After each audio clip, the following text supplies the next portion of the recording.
Hi, this is Jackson Ericks reporting with Jennifer Swanson. I just have a few questions for him. What is the major concept that you discussed throughout your book?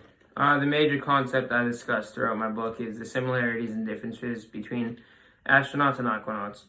You may think that they're completely different, but even though one is above water and the other one's in space, or below water and one's in space, they have a lot of similarities, even though they're completely different jobs. Explain how your major scientific concept presented throughout your book connects to your life and society. The major concept in this book didn't really connect to me, but it could help and connect to other people that might want to eventually pursue either one of the jobs. It is filled with interesting facts, certifications on what you need to do to become one, and just pretty much almost a guide to just everything you need to know to become an astronaut or an aquanaut.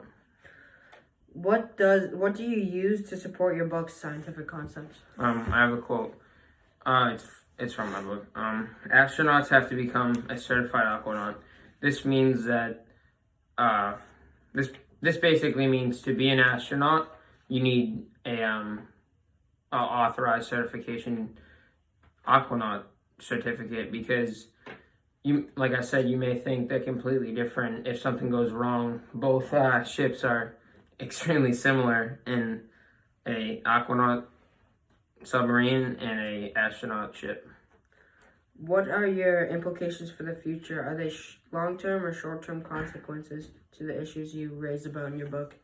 I think most of them are long-term consequences, because each and every day they're developing brand new technology on problems that have happened.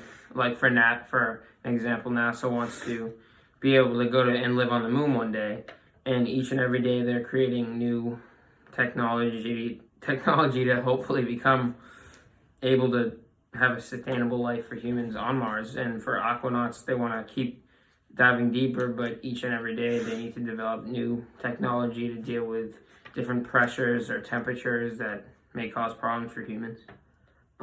What is a solution that you propose in your book?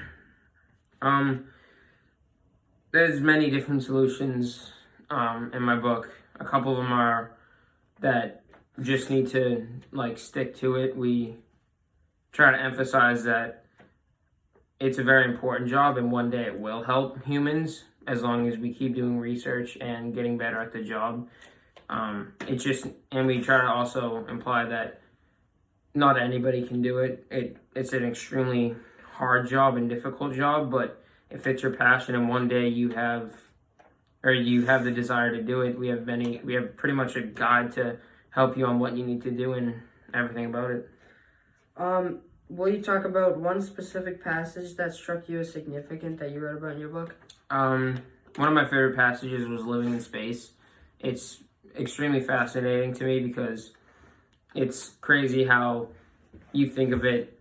There's a lot of gravity in space, so everything just floats away, and it's not in your grasp. You have to go get it.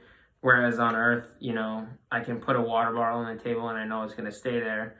And also, it's weird how you have to have a perfect amount of oxygen and food, whereas when you're at Earth, you have pretty much an endless supply.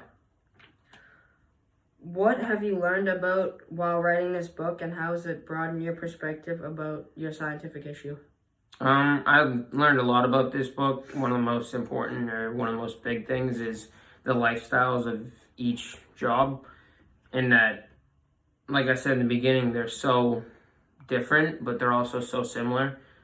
They're two hard jobs, but if it's your passion, you may have to go through many years of college, many years of trying to become one of the jobs, but it will pay off, and it's a really interesting job. And I think that, it's going to take hard work, but it's a good job. Yeah.